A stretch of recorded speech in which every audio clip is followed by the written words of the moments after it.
is an Unspoiled Network podcast. This is Unspoiled, covering The Dark Tower. Book 7, The Dark Tower. Part 2, Chapter 11. The Attack on Algol Ciento. In this chapter, I don't buy it. There's this big dramatic breaking of the Tet and Nettie got shot and blah, blah, blah. I don't buy it, King. I'm sending it back. I'd like to speak to a manager. Welcome to Unspoiled.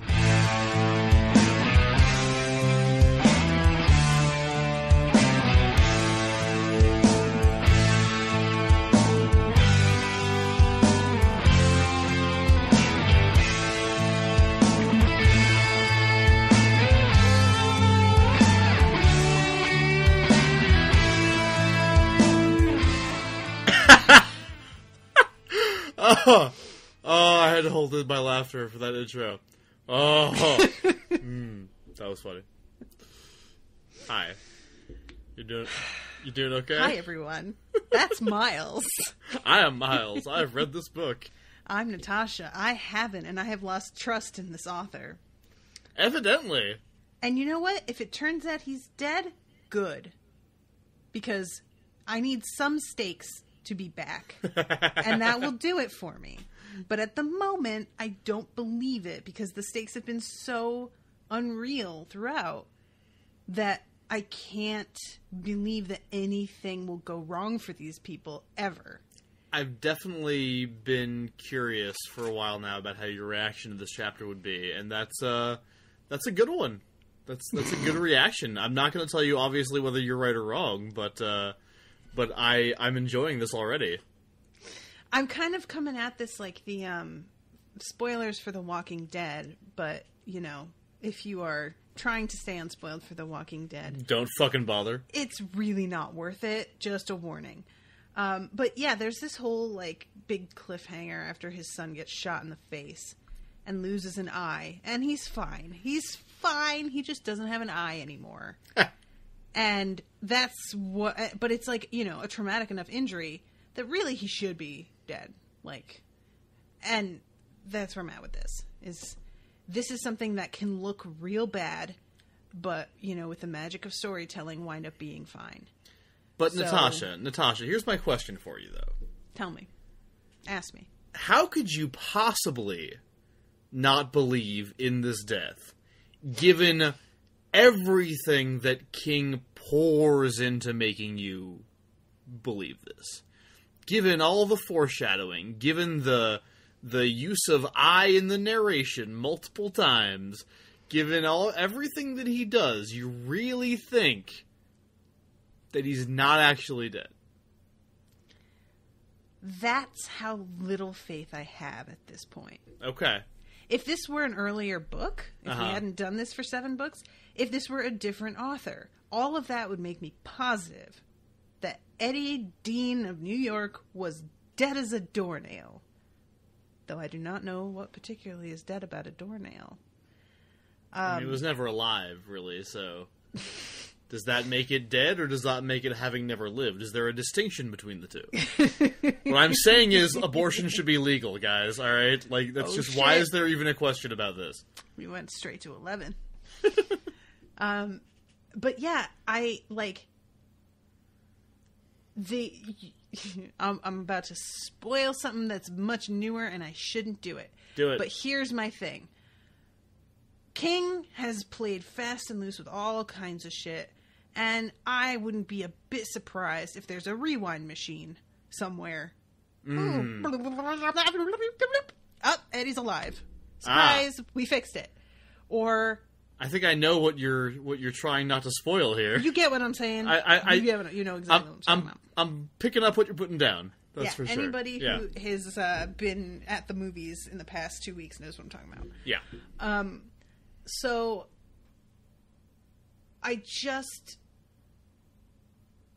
and you know what I think? I think that part of why I don't buy he said is the fact that he's laid it on so thick this whole time. Mm-hmm. I honestly think that's what's made me more suspicious than anything, because King has just really talked up a big game and then just not been able to get it up so many times now that the fact that he's doing it, it's sort of like when you've dated a guy who talks a lot of shit about how good he is in bed. And when you're young, you like really think that means something. But then the more you date, you start to realize it's actually kind of a red flag. Mm-hmm. And that maybe he doesn't know what he's doing, because guys who know what they're doing don't feel the need to fucking talk about it all the time. That's what I'm feeling is like. And it's really kind of heartbreaking, because at the beginning of the series, I cited his ability to build dread as one of my favorite things about him as an author. And in other books, that probably still works much more effectively, because in other books that I've read of his so far, that shit has actually paid off. But in this book so far, in this series, it always feels like he's fucking with us. It feels like he's trolling his readers more than that he's really trying to like tell a good story. So, let me say real quick, I did think that this chapter provided the dread that he was going for, at least in me. When I first read this, I was pretty well gotten by the narrative tricks going on here to build up the suspense of somebody's about to die. Okay. And I saw them. I recognized them when they came, but that didn't really lessen their impact on me. And at the end, when it turned out to be, like, at the end of this chapter, so just real quick brief, the chapter ends with Eddie getting shot in the head by a guy that should have been dead, probably, with a gun that was, like, ridiculously heavily foreshadowed would be used to kill a member of the Tet, right? Right. So, when I first read this, when it gets to the end there, I'm keeping tabs on the gun. I'm keeping tabs on where that shit is. When it was revealed that Prentice was still alive and still had the gun, I was like, oh shit, it's still gonna happen. Like, and I was really anxious to know who was gonna get shot, and I was really upset when it was Eddie. And of course, immediately read the next chapter, so it's a different experience. But that was my experience going into this, and I think that I want to acknowledge King, at least in my case, for being able to do that. That said, so the movie that you weren't spoiling earlier, I'm also going to try real quick not to spoil it, but suffice it to say that at one point in that movie, which is a movie in which main characters die, there's a line of dialogue that says, "No resurrections this time." Right. And when that line of dialogue was said, I feel like if that hadn't been there, I would have bought the moment in which it came a little bit more. But the fact that that line of dialogue was there made me go, fuck you. Nobody's staying dead. Fuck you. Fuck you with that line. I know your games. So, like, I totally get where you're coming from with this, right? Because I just had that experience of, like, that's a really affecting death and everything, but you just straight up told me they weren't coming back, which is not something you have to do if they're not coming back. Yeah. So, yeah, I totally get that. But for me, this chapter was very affecting, and I think it's very well written for the most part, although the foreshadowing with the gun and the stuff with King actually interjecting him as the writer into the narrative is, like, for me, it's peak, like, terrible Stephen King last 3 Dark Tower books writing. It is the alpha and the omega of this shit that you've been doing that's pissing me off.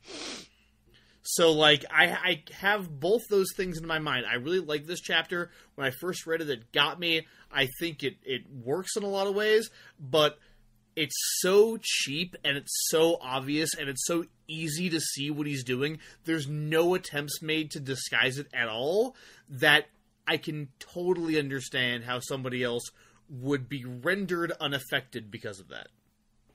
Yeah, I think that, honestly, I'm at this point where if he had been foreshadowing without specifically saying the quartet every time, then I would have been much more worried. Because then it opens it up to, like, you know, Shimi getting shot in the head, which, like, we hear a piece of glass bears his death upon its tip, whatever, fine. Shimi's gonna die. I figured he probably would at some point. Fucking forgot about that one. Just, like, squeeze that one in there because there weren't enough. Yeah. Yeah. But I would have, like, there are other characters that while their deaths won't be as emotional, it will still really matter. Like Ted, if he got killed, that would fuck things up a lot, you know? Yeah. So there's a lot that, like, while it might not be as high stakes in terms of an investment in the character, it's high stakes for the moment, for the plan that they're executing. Right. So if he hadn't been so careful to constantly hammer away that it was the quartet that was going to be affected and the friggin', you know, bad feeling that Roland has and all this stuff. Tashum. Right. I would feel much more concerned, but I'm just so certain that nothing is going to be allowed to happen to these people. I just don't buy it. And if it turns out that I'm wrong, if next chapter I read and it turns out he's actually dead, I will be pleasantly surprised. It's not like I want to see Eddie die, but I want to see stakes and I want to see commitment to the idea that this is going to take a sacrifice on these people's part. And I think that's part of what's frustrating me is that, like, everything for all of them has worked out. Even leaving their homes and their worlds has been shockingly easy for all of them. They've been able to, like, fall into this weirdo migrant life with a stranger and feel like they're more at home here than they've ever been, with being gunslingers and helping people randomly on the road and going between worlds and all this stuff. And so I think that the element of, like, these, you know, 4 travelers who have sacrificed everything doesn't feel like they have. It feels like they're doing precisely what they want to be doing and that they'd have picked this over everything if they had a choice. And I think the problem, too, probably the bigger problem than any of the shit with the gun or the narrator or anything, the biggest problem with this, even though it's a very well-written chapter, is that it's the fucking wolves all over again. Yeah.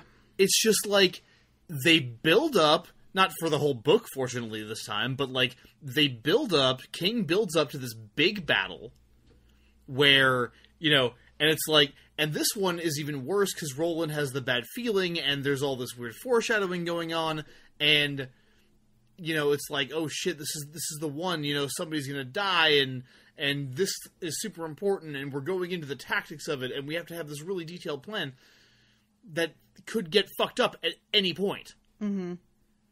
But it doesn't. Yeah. It goes off without a hitch, in fact, and literally the only reason that anything bad happened is because, like, one dude happened to not die somehow, even though he got shot in the head. Because he was swaying when Roland shot him. Oh, yeah, that's right. Yeah. That's right. Yeah, so, and this was,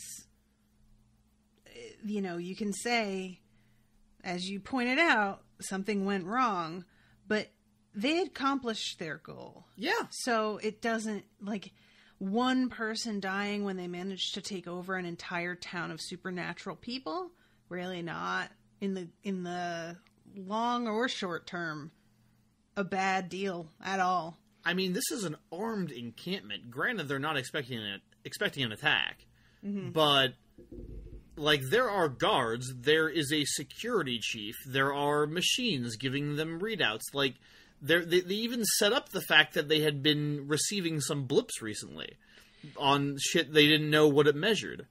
And this is the thing. Oh, we can see this thing, but we don't know what any of this stuff does. Right. And it's like, well, why do I care then? Why do I want to hear this? You don't...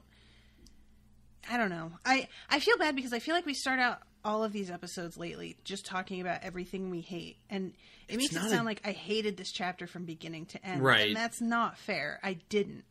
But it gets so overshadowed by this heavy-handed, I think, really trolling and false death, in quotes, at the end. And I just can't get past that it feels like he just wasted my time. And right.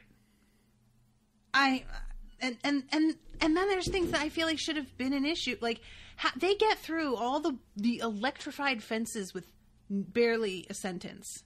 Yeah, they just go through them. I mean, they say that they use the Rizas to cut them. Yeah, to cut how Sway. They're fucking metal, electrified fence. Do you have big rubber gloves? Are they metal or are they ceramic? I guess they're metal. I always thought they were metal. I was picturing them as ceramic for some reason. Even if they were ceramic, like, yo. I mean, that's still real dangerous and feels like it should, be a little bit more than they used the Reese's to cut their way through the fence and then went through, which is all it is. So, and the same thing, like, Susanna gets through by shooting it. She shoots a hole through the fence. She shoots a hole through a fucking electric fence, everyone. And just rolls on through with her fucking quad. It's a three-wheeler, but still. Like, and that's just, that's the kind of, like, shit that I just get hung up on. Like, how are we going to act like this is, there's 3 layers of fence, and one of them can, and they go into all this detail about it, and then it turns out to be no hindrance whatsoever. At all. I wanna quickly make, if you'll allow it, a comparison to professional wrestling.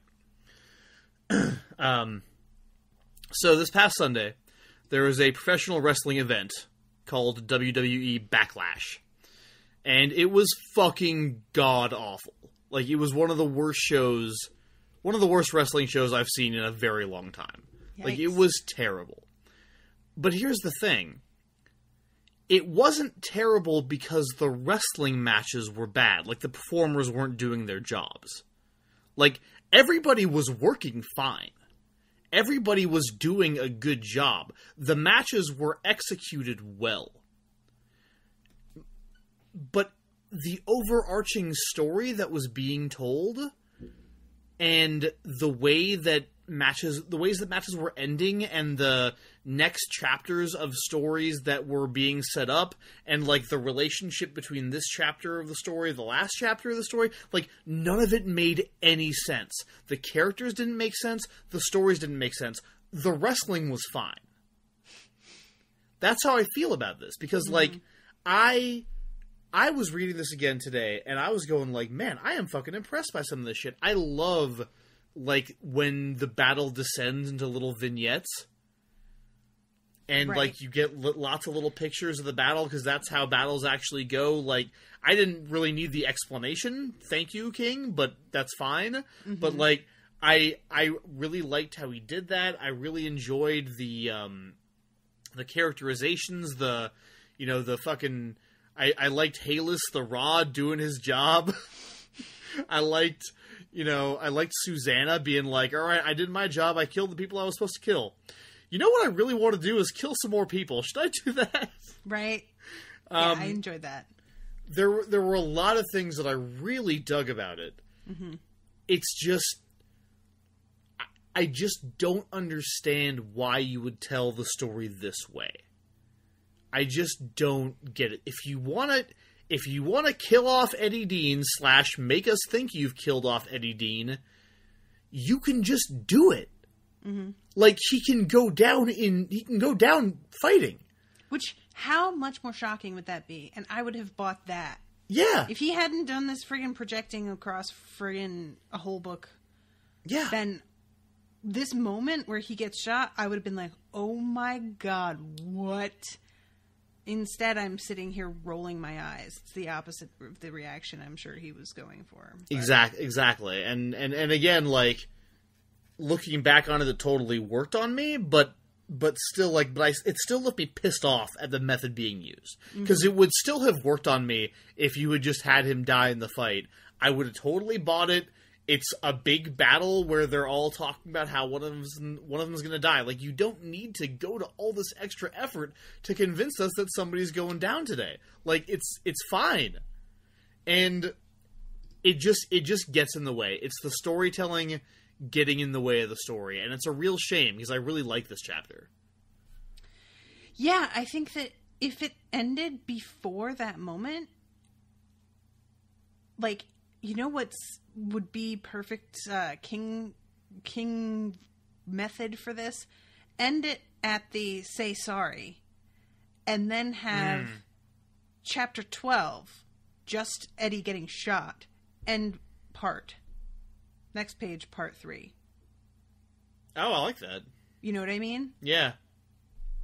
That's pretty good. I feel like that would have, like, kind of made it... I might have, like, bought it a little more, maybe. I don't know. But in the way that it's all one chapter, it just kind of undermines itself. Mm-hmm. But, you know... I think he really wanted that moment with them all together at the end, you know, and I think that he wanted to, you know, it's almost like he's trying to kind of like double and triple cross your expectations, you know, where it's like, all right, well, you think somebody's going to die, and somebody is, but the battle's over, what? Nobody died. What do you do? Oh, there it is. Yeah, and it's just like, it just leaves you feeling like, dude, you could have just been straightforward with me. Like, I would have believed you. Now that you've like lied to me 5 times in a row, I don't know. I don't know if you're telling the truth. So, all right. I'm sorry, everybody, to hammer on how much I hated things and don't believe them. Again! I'm trying to be honest. And let's start at the beginning of this. Let's do it. Because we start this off without really knowing what their plan is, which I like. Yeah, I agree. I like that we didn't see them talk about exactly what they were going to do. So everything that goes on is news to us. And when it starts off, it's, first of all, Prentice is not able to sleep and he can't figure out why he can't. Right. But he knows something is up. And he goes to, like, get his teddy bear, which is a big gun, and calm himself down. Have you ever watched Third Rock from the Sun? Which one is that? Then you haven't. Wait. No, wait. I think I've seen, like, one episode. It's got the guy, I know who it has in it. It's got French... Stewart. French Stewart, yeah. Yeah. Right? And, what's his face? It's the bad guy in the 3rd season of Dexter, whose name I can't... John Lithgow. Oh, right. And there is an episode, and they're, you know, the premise is that they're aliens, and that they are learning human behavior, but a lot of times, because they're in human bodies, they're doing things that they themselves don't understand, even as they are doing them. And one of the things is one of the guys is doing some handiwork around the house, and he picks up a Maglite flashlight, and he stands there with it for a second, and somebody else comes in the room and sees him just standing there holding this big, heavy flashlight. And they're like, what are you doing? You okay? And he's like, yeah, I don't know. Holding this is just really satisfying for some reason. Come here, you try it. And so the other kid comes up to him and takes it and holds it in and just like looks really calm all of a sudden and is like, yeah, I totally see what you mean. And they're all holding it at crotch level, but they don't get, of course, what the implication is here. Right. That, you know? Yeah. And that's how I picture him holding this giant gun in his lap to comfort himself. There's this overwhelming sense of well-being for some reason when I hold this heavy metal rod-like weapon. It's bizarre. I can't it's so figure strange. it out. But yeah, so this is what he's doing to keep himself company, and then finally decides that he's going to go pray. And when he does, Finley comes in, who also cannot sleep, as it turns out. And he says that there have been some blips on the deep telemetry. The deep telemetry, which they don't even know what that means. They have no idea what this even measures. And so it's about as helpful as Googling heart palpitations. Like, you're dying, Mayo Clinic says. So good luck with that. Like, you don't know anything. They don't know anything. This is useless. Right. Yeah, it's like trying to figure out what you should eat. What's nutritious food? You know, it's like it changes. Well, I hear French fries are the new cigarettes, so avoid those. But butter, A-okay, it's great for you. Just have a bowl of butter, probably. Did you ever read the comic strip The Boondocks back in the day? No, I didn't. Oh, it's so good. So much better than the crappy cartoon show they made out of it. But there's this one of the running gags is that Huey, the main character, when he watches TV, he sees what they were actually saying. Like, he sees their statements as though they were true. Oh, okay. So like, he'll be hearing politicians talk, and they'll just be saying, like, real horrible things, even though it's not actually what they're saying, right? Right. And so there's just one strip where it's just one panel, and Huey's kind of, like, side-eyeing the reader while the TV is going, and the TV is saying, nutritionists admitted today that they don't know what you should eat, and they wish you would stop asking. Yeah, that feels right. Yeah. So he asks for Prentice to come with him and check on, even though he's got no experience at reading this stuff, they're grasping at straws to figure out what could be happening here because they all feel on edge. They have the jitters. They've got the heebie-jeebies and harem-scarum and hinky-dee-dee. Hinky-dee-dee. Is that a real thing? No. Okay, that's something that they brought up last chapter. Did they? Sure. Okay. Yeah. And as they go outside, they come across a rod who is described in such a manner as to remind us that this is the one that we saw at the cave. Yeah, it's pretty clear. And he's smuggling snot rags, which I can't emphasize enough how revolted I am by this and how much King loves that I am revolted. Yeah, he's really and I into really this. kind of have to hand it to him. Like, you did a real good job on this one, bud. You really made me gag multiple times, and I can't even quite talk about it without wanting to back away. That reminds me, actually, Candace in the Discord chat for patrons was like, I was listening to your show about the part where you got to talking about bursting zits while I was eating grapes. Oh, no. And I will never do that again. Please, thank you. I was like, I'm sorry.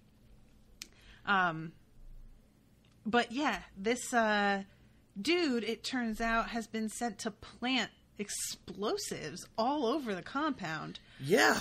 But they don't see it because they're just so convinced that if there's anything going on, it's still outside the compound. I think that's really what it is that they have no idea how close the threat is. They don't really believe there's a threat in the first place, really. Right. But I think they'd be more inclined to believe it if they saw something on the far horizon. This guy inside the walls, not even a little bit. Yeah, I mean, it's, for one thing, in the case of Prentice, he doesn't believe that a rod could do anything worthwhile or could be planning anything. He's pretty racist toward them. He says he can't tell them apart. Yeah. It's just he doesn't think of them as human beings. And it's actually stated in the chapter that he doesn't really think of anybody who works for him, in a serving capacity, as a human being. Yeah.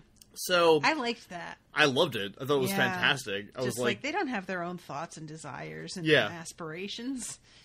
Yeah. So when you don't, it would never occur to you that you could be sabotaged by somebody living in your house when you don't even think of them as human beings with their own, agency or independent thought. Mm-hmm. So, yeah, I think you're right about that. I think any any threat would have to come from outside. Finley, for being security chief, and Finley Otego actually does know who this person is, knows his name.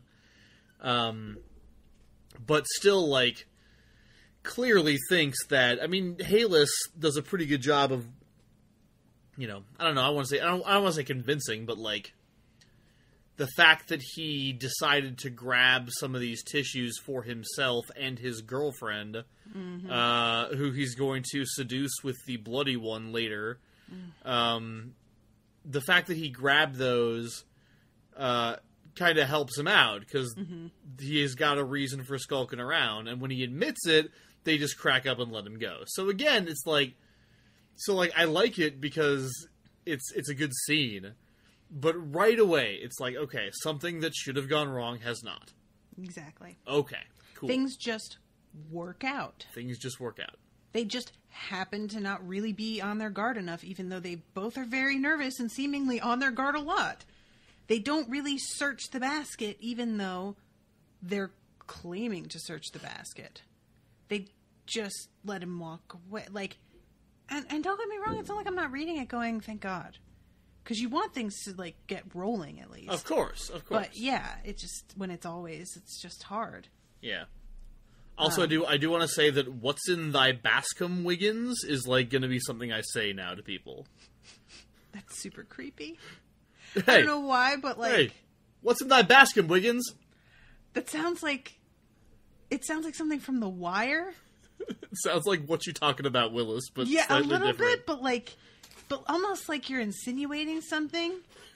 You know what I mean? Like, oh, what's in thy basket, Wiggins? Like, maybe you talk to the cops on me. Like, right, you know, right. I don't know. Yeah, like or it could be a sex thing. It's like, what's in thy basket? Mm-hmm. Or Bascom, sorry. Bascom, sorry. Bascom, yeah, I did the basket because Bascom sounds crazy. Threw me off. It's a Bascom. I also really hated the fact that Finley has to, like, put on a glove to slap the guy. It's just so gross. Yeah, that's rough. But again, like, that actually does make sense to me, because, like, diseases... It makes total sense, but it was just like, oh. Yeah. It's like, wait a second before I slap you. Hold on. This thing's having a hard time. Wait there. Okay. So then, you know, we have that guy getting away and talking about doing a pokey poke with Garma. Then we go to Susanna. And she is waiting. And that's part of this chapter, is everybody being in position and just waiting and really being ready to, like, lose their shit. Yeah. Even Susanna, who is a fucking gunslinger, if she hadn't had the safety on her gun, would have fucked up this entire operation. Yeah. And that's one instance where she had the safety on. The fact that this worked out is fine. Because she had the safety on, because she's trained to do it that way, and that's totally, you know. But if it were another thing, like, she pulled the trigger and somehow the gun jammed, and thank God for that, then I would be like, come the fuck on. Yeah. But this is fine in this case. So, yeah, everybody's just, like, really on edge, and we go to Eddie and Jake and Roland, who are all together. Yep. And what is it? There's a guy, and I feel like we don't find out about this guy until a little bit later. I'm just checking this moment here. No, it's not till. But there's a dude that goes by Cagney. What's his name? James Cagney. Yeah. So, unless the lackadaisical scene before her was the biggest con of the century, Roland was right. They were as vulnerable as a herd of fat shoats being fed their last meal outside the slaughtering pen. Come, Kamala, short ribs to follow, which I kind of liked. I'm okay with it in this instance. I I'll just allow kind it. of want ribs, if I'm honest. So I'm just a little hungry. It's a decent rhyme. It works fine. It's good. Fine. So, yeah, and Eddie was the one who knew what the lasers were. But Susanna doesn't think they look lazy at all. I mean, they kind of are, though. Like, you know, you don't gotta load them. You know what I mean? Like, just pull. Just fucking pull the trigger. Fucking lazy-ass laser users. You nerf herders. So, the clowns down there might know we were shooting these things even if they couldn't see or hear anything. We don't know what kind of vibes their telemetry can pick up. Well, you're in good company, Eddie. They don't know what kind of vibes they can pick up either, so it's fine. But yeah, that's what because he had wanted to shoot them off. Jake wanted to shoot the lasers off just to see what they could do, which it turns out is a good thing they didn't, because those shits are very fucking powerful. Yeah, that would have been a basically bad idea. Like, slice a building in half kind of thing. Yeah, that would have not worked out for everyone. Yeah, I kind of want to know where those laser guns were when the wolves were attacking them, because they just had very conveniently swords and sneeches. I mean, they were lightsabers. Mm-hmm. And they were Harry Potter explosive sneeches. Oh my god. There's a Dobby the house elf unit robot later on, guys. There absolutely is. It's a house elf unit named Dobby. It was so fun, like, because I was going through the pages, like, moving, like, checking some things to make sure I was in the right spot, and I saw the name Dobby, and I was like, that's weird, but I didn't, like, read it yet, and then when I got there and it was that reference, I was like, oh my god, it just didn't even occur to me it was that reference, even though we've seen Harry Potter references throughout. I just assumed that it was another character that happened to be named Dobby. But that's funny. So this one, this book came out in 2004. So this was, just for the record, it came out between the releases of Order of the Phoenix and Half-Blood Prince. Okay. So Harry Potter, very much a cultural thing when this was coming out. Gotcha. Like, extremely so. So, yeah, the trio are set up in this other spot, and then we kind of go back to Prentice. Well, we go back to Prentice's people. Oh, shit. Sorry, I just realized the third movie also came out in 2004, so very much the height. Good God. Sorry. Go ahead. And this is when we find out that Tammy and Tassa are two servants, the housekeeper and the houseboy. Yes. Who really loathe each other. And this morning is the morning where they're about to literally get into a fist fight. Yeah, because Tammy doesn't like that Tassa's gay. Yeah, she is super homophobic. Yep. And Tassa's kind of like relieved almost that it's just going to be out there. And really, like, kind of digs in on it and is like, oh, do you not like that I suck cock a ton? Well, because it's finally come out. Like it? Oh, yeah, my God. I loved it. He's like, oh, I'm sorry. So now that you've slipped up and let go your actual reason, why don't we go ahead and talk about what I do? Yep. Yeah. Yeah, I enjoyed this whole, like, and then he's like, just because you gotta jerk off to keep the cobwebs from growing over doesn't mean that I need to not do what I like to do. And then she starts quoting scripture, and they're really about to, like, pound each other's face in. And then, all of a sudden, they both smell smoke. Yes. And that is a distraction, because that's the one thing that everybody in this community is afraid of. Also, can we just all agree to call the Book of Leviticus the Book of Leviticrax from now on? Oh my God. I'm really into Forgot about that. So then we go into the section with James Cagney, a red-haired Cantois who favored Western-style shirts and boots that added 3 inches to his actual 5'5". It's a cowboy. He's a George Costanza. Yep. This is the opposite of a cowboy. And there's talk about like the rest of the guards, and then the doctor who is on roller skates all the time. Yeah, that's Dr. Gangley. Everybody's got names that sound like Pimley and Fenley and Gangley. Like, it's really hard for me to keep people straight. Well, it's actually, I hear that. From what I'm reading, it seems like that's sort of like the Tahine naming protocol. Yeah. Yeah. Whereas, like, some of the Cantois go by human naming styles. Because it actually mentions specifically at one point one of the, I forget who it was, but one of the Cantois named himself after the, like, in the Tahine way, and, like, it was really frowned on, because they're all about being human, which it was a detail that I just really enjoyed. Same. But yeah, this is a thing where it's like, so Gasky, like, basically starts putting it together in this section. Mm-hmm. He's like, what the fuck is Ted Brodigan doing up this early? Yeah, he's noticing some shit's off. And also, his buddy Earnshaw is up early, which he usually isn't. What's up with that? Mm-hmm. And then, like, everything just goes to hell according to plan, and it doesn't matter anyway. So it's like, again, these moments where you feel like something's about to go wrong. Mm-hmm. He, like, teases you with there being actual stakes. Mm-hmm. And then it's just like, no, it's everybody's... And logically it makes sense, everybody being caught off guard, though we'll get to the fucking fire trucks, but that's a piece of luck. Yeah.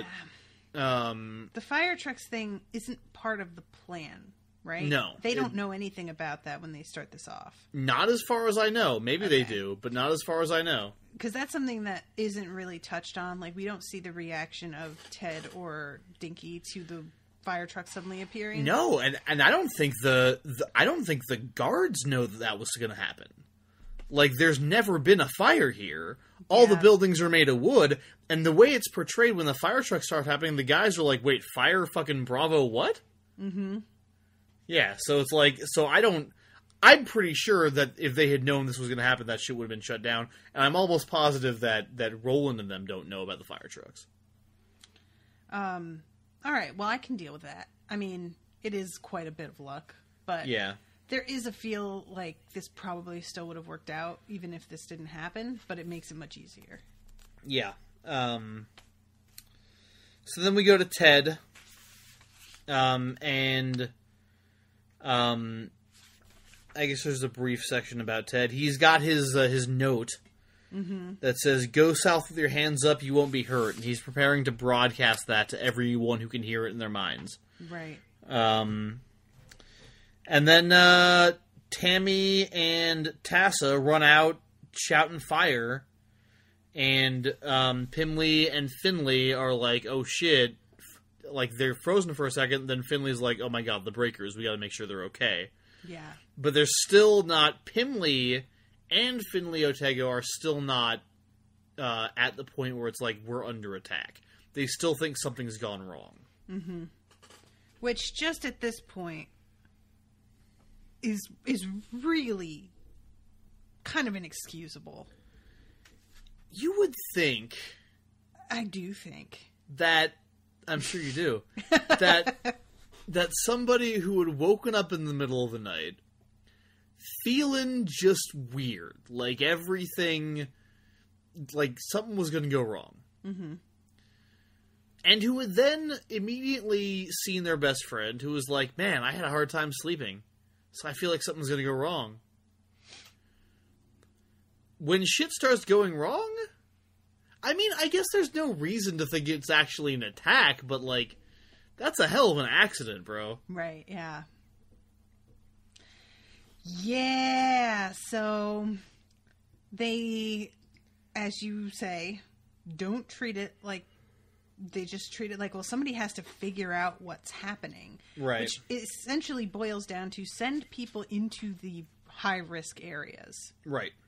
I don't feel like we need to, like, hit on every single thing that happens here. No, we don't. I mean, Dinky is getting ready. He's in the breaking room. Mm-hmm. I really appreciate the way that King describes all the, like, the end of the process of breaking, mm-hmm. which there hasn't been a break in a long time. I know. Go but well. I've got a suite picked out already. But I like that. I like it feels like a big deal when the breaking stops, and I appreciate that. Yeah. Agreed. And yeah, and then Susanna starts shooting. Yeah, she do. Yeah. And I think that she, like, breathes a huge sigh of relief when she finally gets to. And, of course, wreaks complete havoc. Oh, yeah. She's fucking murdering people. Yep. Like nothing. And I think it's about at this point, right, that the... Is it about at this point that the... Well, I guess there's a little bit more before it devolves into the vignettes. Yeah, things are still kind of, like... It's not until after she gets the signal that you hear, we have to make sure the breakers are okay. Right. And Jack Lee is the raven-headed one. Yeah. Is really panicky, not really helpful in this situation. There's a part of me that kind of likes Finley. Because he's the one that's, like, keeping control of the situation and seems to have the most logical train of thought. He's the one that tells Prentice, hey, we're in big trouble. Yeah, he does. So, I appreciate you, Finley, even though you're the enemy and you're a bad guy and you slapped a poor, basically crippled dude. Yeah. But, you know, I respect somebody who's got a brain, so there's that. Yeah. One thing that I found weird about this... So Shimi is just in his room. Yeah. And at one point, Susanna, like, rakes machine gun fire across a building, which happens to be the one that his room is in. Mm-hmm. And it says he would have been killed if he hadn't been on his knees praying. Right. It was like, you didn't tell him that that's where you lived? Yeah, there's a combo of things here, too. You didn't tell them that's where you live. Maybe we're supposed to be like, well... They know where, but she didn't realize the kind of damage a laser could do. That's a machine gun, though. It's not a laser. Oh, that's a machine gun, right? Because I feel like there's a laser and a machine gun that she uses like kind of close together, doesn't she? She does, yeah. But I think but in this case, it's the machine gun. But also, laying in bed and kneeling by your bed, you're kind of at the same height. Am I wrong? Yeah, I mean, it said had he been on his bed, I guess maybe sitting up? Okay. I don't know. If that's what it was, like if he had been sitting up in bed, because like I'm thinking, you know, it would have gone through his body, and his head is probably at the height where his body would have been. So right. I got really confused reading that, and I was like, that seems like it should still have killed him. But yeah, maybe if he was jumping on the bed. That's probably what King meant. I'm sure that Shimi did that a lot. Yeah, I think he seems like a real excitable type. He's that kind of guy. I'm moving forward here. There's a bit okay, so there's Dr. Gangley, who's a weird, mean guy on roller skates. Oh my God, did anybody else think of Dr. Cox from Scrubs continuously? Because I did. I frankly am a little worried because... Well, I assume this guy is dead, but I really would have liked to see him a little longer. He's really funny. He's pretty good, yeah. But, and then at this point, well, the fire truck thing is happening. Mm-hmm. People are being run over. Finley and Pimley are... It sounds like fucking Lord of the Rings characters. Finley and Pimley are trying to figure out what's going on, and you know, Ted and Dinky is like broadcasting this message, and Ted is amplifying it. Okay. Everybody go south. Put your hands up. You won't get shot if your hands are up. And then Roland and Jake. It is finally time for them to start it on this. Right. So they toss some Arizas, cut off some heads, and then they and Eddie basically like set up an ambush. Because Susanna's attack is happening from the north, and the whole idea is that the breakers are all receiving a message to get south. Actually, everybody who can is hearing it. Right, yeah. The ones that aren't wearing the thinking caps, which turns into a bit of a thing later for Ted. Yeah. I honestly felt bad about that. Yeah. Because, you know, he runs into the dude that he didn't narc on. Yeah, that's true. And he has to kill him. Yeah, he went and he uses the mind spear. Yeah. Which is something that he has only used that one time in his life, which was by accident. And this time he uses it on purpose, and the guy, like, looks at him and knows that it was him that did it. Yeah, looks at him reproachfully. Yeah, I'm not sure that it was made clear that anybody would know that he was the source of it. Do you know what I mean? Like, but apparently he is quite aware that this was Ted that did that. So I sort of found that interesting, that it's I don't know. That's a weirdly heart-wrenching moment. Yeah, you know, I like moments like this where technically, yes, we're enemies, but also you are somebody that in this, like, fucked up place I still commiserated with a little bit, you know? Yeah, we were friends, kind of. Yeah, kind of. Exactly. It's that kind of, which is a sort of relationship that I feel like isn't explored enough, but is probably a more common relationship than almost any other. Oh, I have a lot of friends, kind of. Yeah. People that you're, like, telling a story about them, and you're like, my friend, well, I mean, he's not really my friend. We just know we go to, well, whatever, it doesn't matter. This guy that I know. He does, yeah.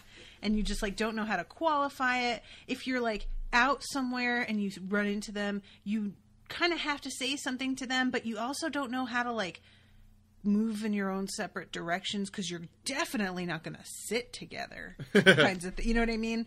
And so I like this, like, weirdness, especially when it's that sort of relationship with also the bizarre power dynamic of, like, I'm a prisoner, but also I can kill you with my mind. Right. Who holds the power there? Yeah. You know? Yeah, so they rely that. They rely really heavily on the nature of the breakers. And, like, they're referred to numerous times in this chapter as sheep. And, like, the people of Algolciento, the wardens, the gatekeepers, they relied on that nature very much to keep them in control. And that's one of the things I find really interesting about this entire element of the story, is that it's kind of it reminds you of, like, one of those, like, Stanford prison experiment type things, which I think is bullshit, because fuck Philip Zimbardo, but that's another story. But, you know, it reminds you of one of those things where it's like, well, what would humans do? Yeah. If put in this situation, given all the comforts of the world, told that they're going to do something evil all the time, but when they get done with work, they get to go have sex with Marilyn Monroe and fucking go watch Star Wars, and, you know, who's going to rebel, even though they can rebel and could easily. Yeah. So, yeah, I like it too. He's actually, the part that I'm looking at, he's still alive. So it is, the plan is apparently that they planted a bunch of explosives in the buildings. They all go off. Susanna shoots some dudes up in the north side, drives a little bit, shoots some more dudes to make it look like there's an army going on, right? Mm-hmm. Like up there. And then this message of go south with your hands up, which no one really knows who's broadcasting. Right. Prentice is the only one who really figures out, like, okay, that has to be fucking Ted Brodigan. Because it's becoming stronger and stronger. Yeah. But the message is get south, go south with your hands up. And only the breakers are having their hands up, and what this is going to do is it's going to push everybody into this ambush where Eddie, Roland, and Jake are hiding. Right. So this is the part where it breaks into the vignettes. Which, you know, it's just good stuff. Like, the fire truck, like, out of control running over Tammy, the housekeeper, is brutal. The stuff, like, fucking some characters that we don't know very well, like Joey Rasevich, who we've heard about, he's a newlywed, like, he gets canned, and, like, his wife is awful and crying over his body, and, like, we know that Ted married them. That was a bummer. And there's that little girl who's pulling those two kids who are, like, what do they have, like, cerebral something or other? Oh, yeah. Oh, this was rough. They're hydrocephalic savants. Ugh, God. Isn't there a character in Venture Brothers that's supposed to be... Yes. Yeah. Genius Billy Quizboy. Mommy used to call me Mommy's little water baby. But yeah, this like that, and that's what causes Ted to kill. What's his name? Pam. What's his name? It's like Pamela. I keep wanting to say, but it's not. It starts with a P though. Right? Oh, his friend? Yeah. Oh, it's Trampus. Trampus. Duh. Totally doesn't. It has a P in it, but that's it. Right. Yeah. But yeah, one of the kids, like, she's begging for help. Dinky's trying to go to her. Trampus grabs Dinky's arm and won't let him go, and basically causes her to, like, overturn one of them because he won't let Dinky help. And so the kid falls out onto soft grass, but nevertheless, he is a delicate child. Yep. And clearly dies on impact. The little girl starts, like, scream crying. And she, like, tackles Finley. Yeah. Too, after that, which I liked. I like that, too. I also like that that's one of the reasons that Ted allows himself to kill Trampus with the Mind Spear. Yeah. And, agreed. And it's just... It's one of the things that I think probably the thing that I appreciate the most about this chapter is that it really reminds you, yes, we've spent time with these people. Yes, we've seen the other side. Yes, we know all these details about it. Please do not forget that they were feeding these people the brains of children to get them to end the universe. Yup. Which I'm like, okay, thank you. I appreciate that. Because, part of you feels a little bit bad for Finley. He seems like a decent guy, apart from the whole feeding the brains of children to people who are ending the universe thing. Yep. So it's like, it's nice. It's like, okay, that's, thank you for the continued reminders of why we shouldn't really be feeling that bad. Yeah. Yeah, I like that as well. Because there are times where I feel like writers can go a little bit far in trying to humanize villains. Yeah. And it sort of like gets to the point of how long before that's just straight up manipulation, or even like being almost like apologizing. And I think I really like King's handling of that, being like, I'm going to make you feel really bad, but then I'm going to bring you right the fuck back down to earth. Yeah. Which I think that's smart. So, agreed. Yeah. So, see, guys, I didn't hate everything. I think there's lots of good stuff here. The wrestling is great. The wrestling is great. That's going to be the complete weird non sequitur thing that I start to say when I hate things. Yes. Is just, the wrestling is great.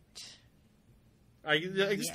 The wrestling is fine. How about that? It's perfectly cromulent wrestling. It is serviceable.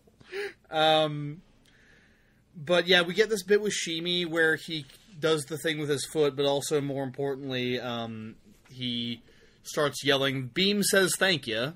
So apparently they have gotten to it just in time. Yep. As you do. It's nice getting that confirmation that, hey, just so you know, like, it's fine. It's going to be okay. Beam high-fived me. Everything's cool. It's all forgotten. Water under the bridge. And they still, like, they're hearing gunshots, but they still don't really know what's going on. Finley and Prentice seem way more concerned about Ted and Dinky than they do about the outsiders. Yeah. In fact, Finley wings Ted in the arm. Yeah. That was, now this is the kind of shit that I'm, like, actually genuinely worried about. Yeah. This is the moment where I'm like, oh shit. Even the thing about, like, books and TV shows is that wounds that seem like they're fatal often you get over, and wounds that seem like they shouldn't be fatal suddenly get infected, or you hit an artery, or God knows, So I was concerned about this. Yeah. Yeah, that's fair. And then Roland, Jake, and Eddie pop out and just fucking kill everybody. Yeah, they sure do. It's very satisfying. Oh, that's good. Like, as much as I get annoyed about how easy things are, there are moments where you're just, like, delighted that they get to completely unload, because there's a lot of moments in these books where you feel like everybody is a spring that is coiled and never allowed to actually spring. Yeah. It's just held down, constantly being compressed. And so finally somebody's able to let it go. And there is a lot of satisfaction there. And again, I think Susanna is really the key character in that, because she's the one whose perspective we get in terms of, like, finally being able to let loose. Mm-hmm. And I love this description, too.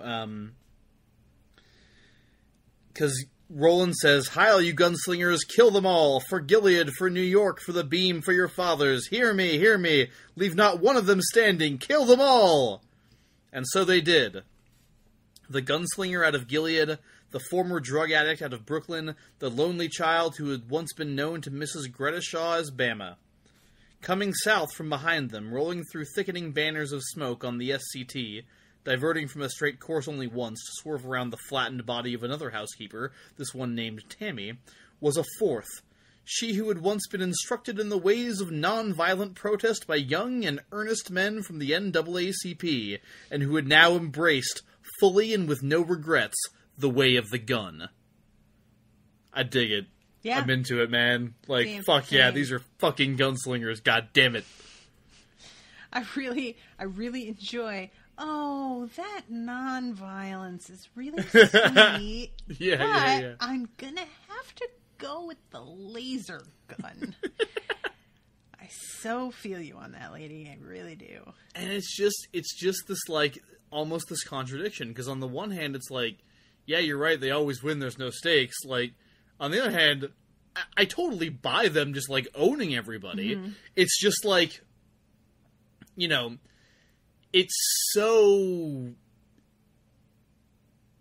it's frustrating when, like, I don't know whether to think if this is a mismatch on the side of our boys and girl, or if it's like, because King's trying to convince you that, like, it's a hopeless situation. But once they get to this point, it's like, oh yeah, no, they just kill you all. It's not a hopeless situation, they all die. It's, what kind of frustrates me is just, like, I would believe them being able to, like, come out of the gate and just completely own when it just comes to gunfire and accuracy and all of this. But the idea that a compound dedicating itself to the end of the world, that is supposedly under the purview of the Crimson King, that one would think would have every advantage, has nothing in place for dealing with this kind of attack beyond an electrified fence and some guard towers. Yeah, and it's I don't know. I think it's like, it's that disconnect between being told that, like, we should be really afraid. And I think we've talked about this before. We talked about this in Wolves of the Kala before they fight the wolves. Mm-hmm. It's like the whole thing is built up like, oh shit, this is going to be a real challenge, and then it's not. And the fact that it's not feels right. Like, the fact that it's not makes sense. In a way. In, like, a like you said, a purely, like, hellfire and, gunshots way. Mm-hmm. But, in both these cases, they're supposedly outnumbered. Right? Right. And, like, outnumbered is one thing. We saw Roland kill an entire town the first time we met him. But I don't know. It's just, it does, like you said, it doesn't feel like they can ever lose, and it feels kind of, it's like the author going like, oh, they can never lose, they can never lose, they can never lose. Oh wait, this time they might. Will they lose? No, just kidding. They can never lose. You guys know that. Yeah, I mean, like, and I like the idea of, like, subverting our expectations by having, oh, there's this, like, huge mystical objective, and yet they have really weirdly human practical defenses. Yeah. I like that idea. But there really does come a point where it just feels like their weapon stash that they have in the cave seems to be more than the guys in the compound have. Yeah, it does, doesn't it? Because they're not fighting any lasers. No. They're not even fighting Sneeches. Nobody has explosives. Nobody has lightsabers. I kept waiting for that shit to pop up. Yeah. But like, I this don't shit know where was these easier. guys got this stuff. This was easier than the wolves. Yep. So, yeah, I get they're badasses, and that's great, but, like... But that's more than just being a badass. You just got handed crates of weapons. Right? Like, you know, I don't know. It's just... There's a point later, too. It's right before Eddie gets shot. Oh, where is it? Hold on. I wish I could play that trap version of the Jeopardy song that we kept using on Game of Thrones. Oh my god. I mean, you're doing it, so it's fine. I'm very good at it. I sound exactly like the recording. I can't find it. Continue on while I find this thing. What is it like I don't know what you're even talking about here. Okay, there's a point where they're like, you know, this was a great victory, but they knew that it hadn't been. Like, oh, you know what I'm talking about? Yeah, right after it's all over. Yeah. Right? Yeah. I think so. Seemingly over. Right. Yeah. Because, like, I'm looking at this page. He says, Roland gives a little speech about killing them all on page 381 of my copy of the book. And on page 382, like, the top half of it, they're like, you know, Eddie and Susanna are embracing. Mm-hmm. But yeah, there's just a bit where, like, there's an acknowledgement that, oh, here it is. It's when they're embracing, and King does his narration thing. I'd have you see them like this, blah, blah, blah. Right. And he says, I'd have you see them this way not because they have won a great battle. They know better than that, every one of them. So, like, I'm trying to figure out what that means. Like, is that him acknowledging that, like, yes, there are no stakes? Because, like, he's trying to convince you that Eddie's about to die, so they're all of a sudden? I don't know. Maybe it's that they are all waiting for the other shoe to drop, and they know somebody's going to have to die, and then it's not fully over yet. I guess. I don't know. It's just interesting because, like, it's acknowledgement that this wasn't actually hard. Right. But, like, it's not about, you know, it's not about the challenge being hard, because it's like this weird way of balancing, you know, the quartet being awesome with somebody still, you know, with there still trying to be some stakes, right? Right. Like, I don't want to, you know, there, like, how can I still make there be stakes, but not have these guys lose a fight? Right. My God, there's so many wrestling comparisons to be made about this chapter. They're just like, I have not said them the past, like, 3 times I've thought of them.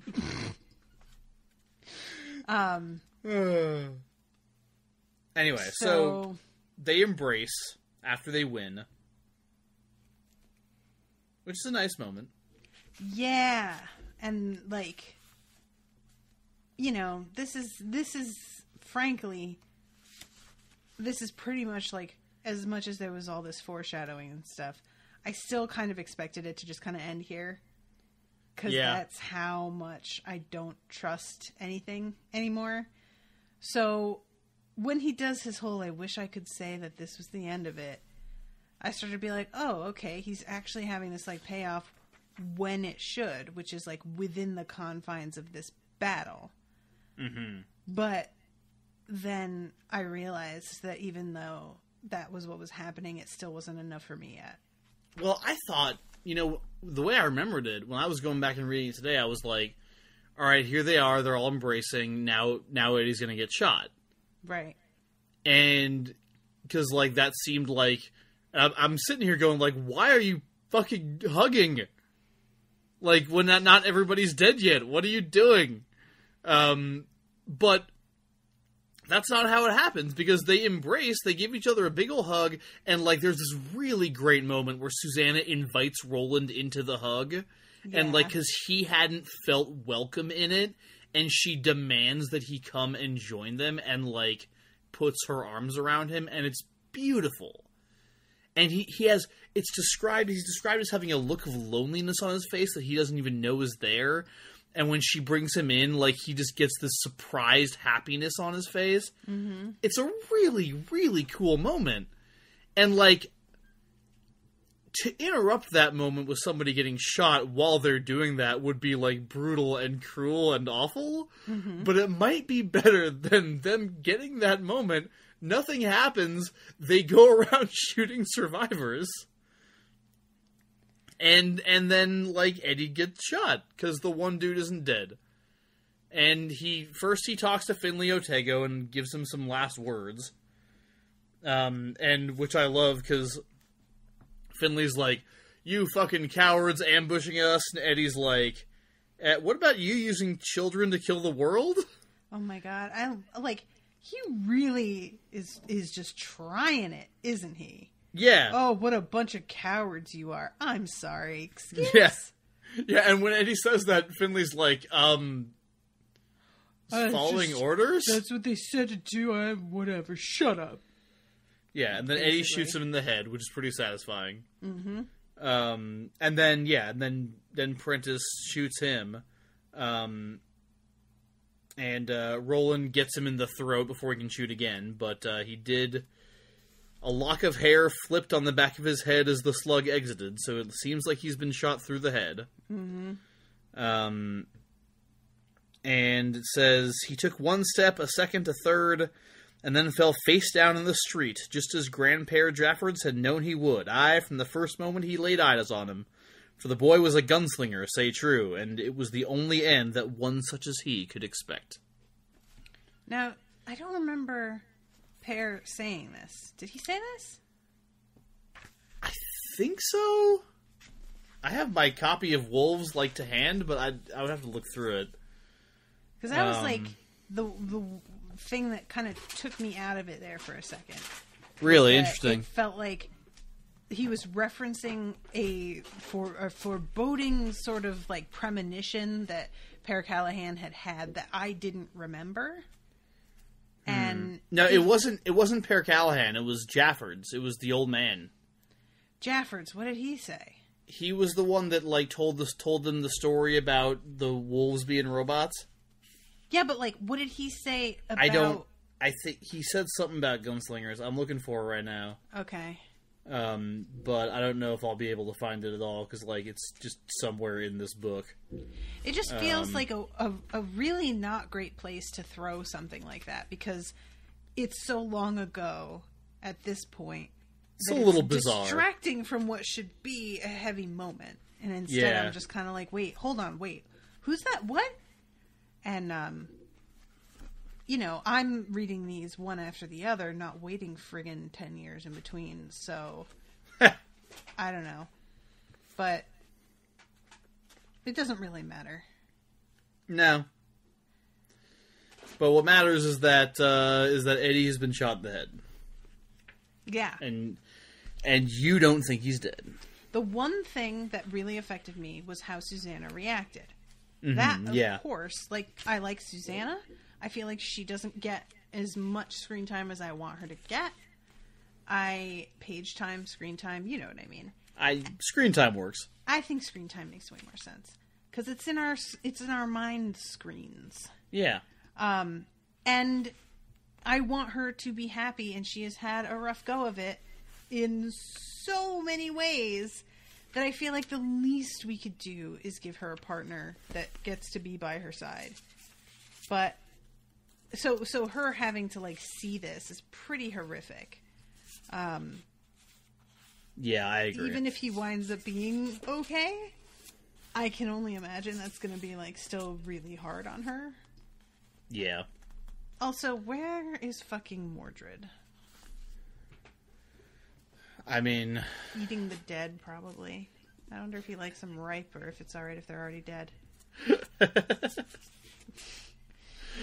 This will be a buffet for him. It'll be like he's that rat in Charlotte's Web that goes to the carnival. Remember that? Vaguely. It's good stuff. I never read Charlotte's Web. I only saw the cartoon. I read it, but it was a long time ago. That's one of those children's books that may get up on the like new project list that I'm doing, where I'm having people read books that meant a lot to them when they were children with somebody who's never read them. Uh-huh. Or who hasn't read them in a long time at the very least. But a lot of people loved Charlotte's Web, and that was not something that I ever had to read for school, and so I didn't get around to it, because basically, if a book was on a school list as a required reading for anybody else, it was crossed off my list as being probably a bummer, and so I didn't read it. And let me say, I was correct in most cases. I have found out after the fact. So yeah, that's the end of that chapter. Yeah, that's where we're leaving Jaffords? it. I'm about to give up. I found the part where Eddie and him talk for a while, but I didn't see anything in there about it. So I don't know. I feel like I remember it, but I didn't find it. All right. Well, I'm going to say hi to new patrons. Do it. If you guys know what we're talking about with Jaffords and his premonition, let me know, because I do want to hear it. Just let me know what you think overall. Patrons, you know where you can let me know in the Facebook group or on the Discord chat. And those of you who are not patrons can use the Peasant's Way by emailing me at unspoiledpodcast@gmail.com. The Peasant's Way. Yeah, or you can go to facebook.com/unspoiledpod and message me there. New patrons this week: Michael Donaghy, Emily Merrill, Brett LaForge, Silje Ehrenstrom, Charles Dunlap, Sarah Giles, Lucia Bennett, Lucia, Denise Booth, Alex Irwin, what's up, Alex? And Shelby Barbie. All became patrons within this past month. Or week, my bad. Thank you all very much. A lot of you I've seen, you have joined the Patrons Facebook group already, so welcome to you.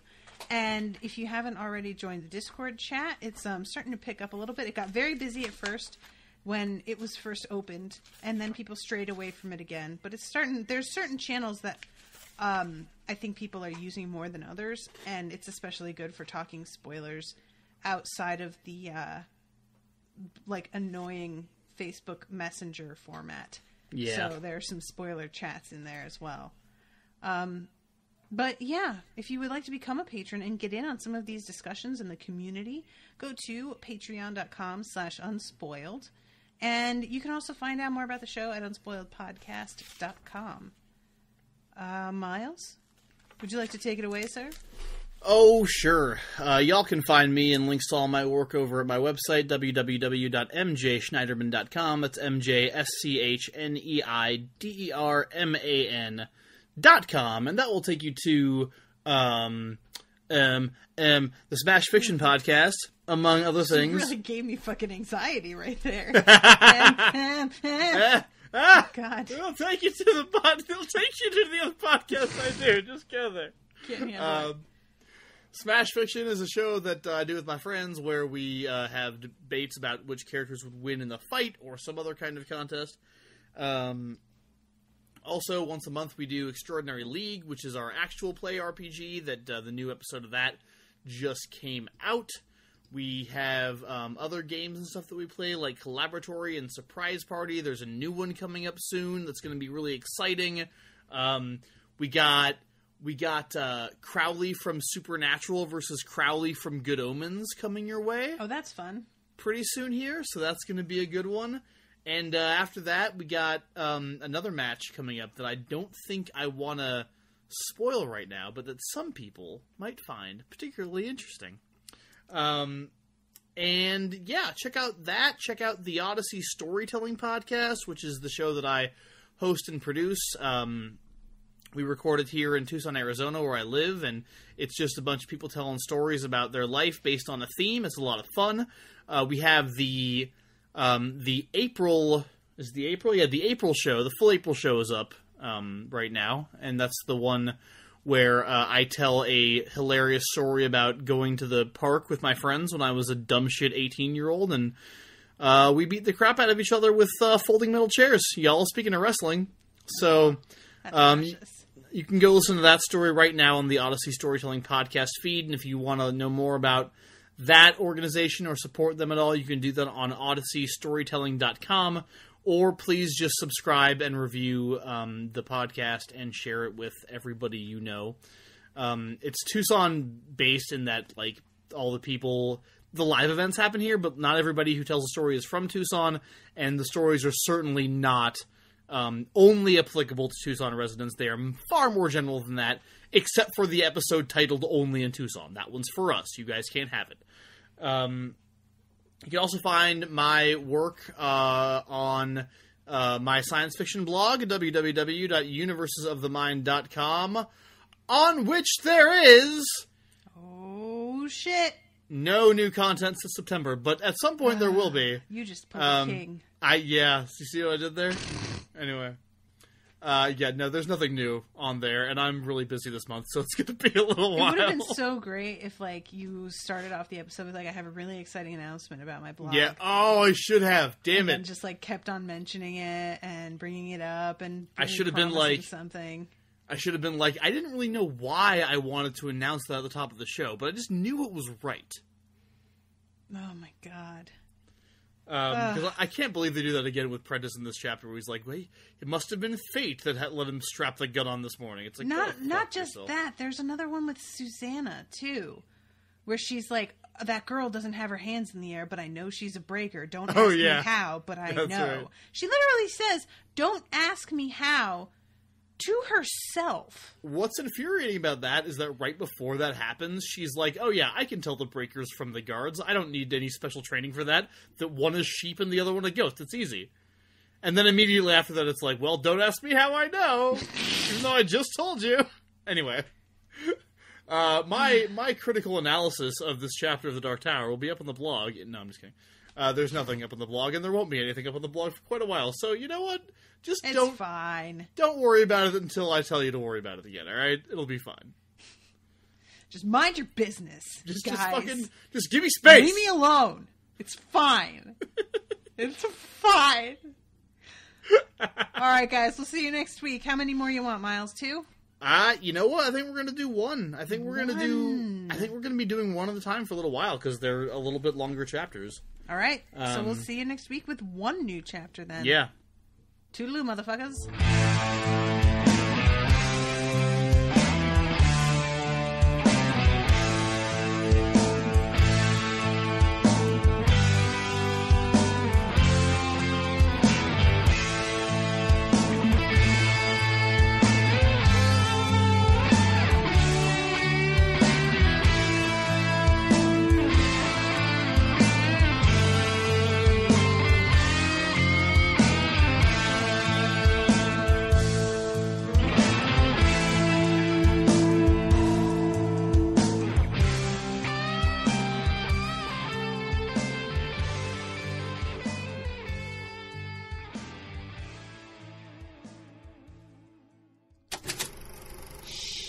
That was an Unspoiled Network podcast.